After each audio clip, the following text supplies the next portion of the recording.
উত্তরবঙ্গের শস্য ভাণ্ডার খ্যাত নওগাঁর আত্রাইয়ে চলতি সোনালী আঁশ মৌসুমী উপজেলায় বিভিন্ন এলাকায় সোনালী আঁশ কাটা, জাগ দেওয়া ও পাট কাঠি থেকে সোনালী আঁশ ছড়ানোর কাজে ব্যস্ত সময় পার করছেন চাষিরা।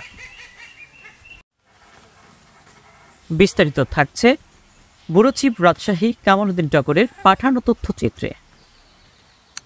বিগত কয়েক বছরের তুলনায় এবার পাটের দাম বেশি হওয়ায় কৃষকের মুখে ফুটেছে আনন্দের হাসি।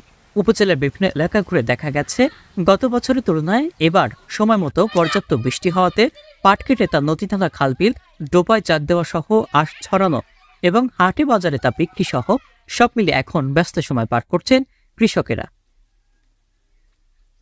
আবার কোথাও কোথাও দেখা গেছে নারী পুরুষের অংশগ্রহণে পাট থেকে আঁশ ছড়ানোর কাজ চলছে। বিভিন্ন হাট বাজার ঘুরে দেখা যায় বর্তমানে ভালো পাটের মূল্য ৩,২০০ টাকা মন ও নিম্নমানের পাটের মূল্য ২,৫০০ টাকা করে বিক্রি হচ্ছে। ফলে ন্যায্য মূল্য পেয়ে চাষিদের মধ্যে এখন পাট চাষের আগ্রহ বেড়েই চলেছে। এদিকে পাঁচপুর ইউনিয়নের জয়সারা গ্রামের পাট চাষি ওহিদুর রহমান ও মধ্য বোয়ালিয়া গ্রামের জয়েন জানান, ৩ বিঘা জমিতে পাট চাষ করে ভালো ফলন পেয়েছি। অন্য বছরের তুলনায় এবারের দাম বেশি থাকায় সমস্যায় পড়তে হচ্ছে না। একটু খাটনি করেছে, তারা যে তদবির যারা নিছে তারা একটু ভালোই হচ্ছে।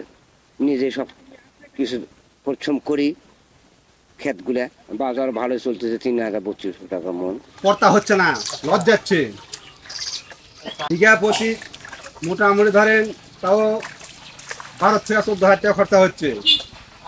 এদিকে আত্রাই উপজেলা কৃষি অধিদপ্তর সূত্রে জানা যায়, চলতি বছর উপজেলায় ১,৬০০ হেক্টর লক্ষ্যমাত্রা নির্ধারণ করা হলেও ১,৫৫০ হেক্টর জমিতে পাট চাষ হয়েছে। স্বল্প খরচে উচ্চ ফলনশীল পাট উৎপাদন করতে আমরা প্রতিনিয়তই পরামর্শ প্রদান করছি।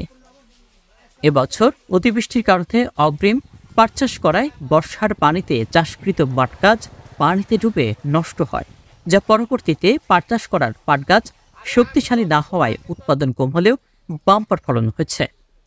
বর্তমানে এর বাজার মূল্য ভালো রয়েছে। দেশ দেশান্তর 24, নওগাঁ।